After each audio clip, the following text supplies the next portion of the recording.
యేసుక్రీస్తు పేరు చెప్తే చాలు మతోన్మాదులు భయంతో వణికిపోతున్నారు.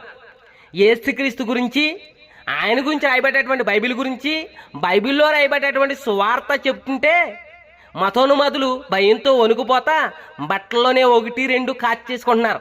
ఎందుకనంటే యేసుక్రీస్తు ఒక ప్రేమ గురించి, ఆయన ఒక గొప్పతనం గురించి, ఆయన మనుషుల కోసం చేసినటువంటి త్యాగం గురించి చెప్తే మానవత్వం కలిగినటువంటి ఏ మనిషి అయినా సరే క్రైస్తవుడిగా మారిపోతాడు.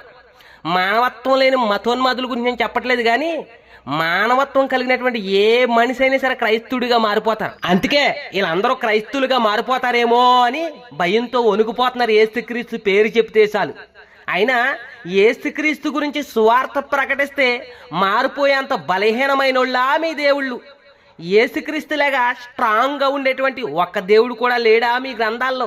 ఒక్కడ కూడా లేడు. కాబట్టే యేసుక్రీస్తు ఒక ప్రేమ గురించి చెప్తే అందరూ క్రైస్తవులుగా మారిపోతారు.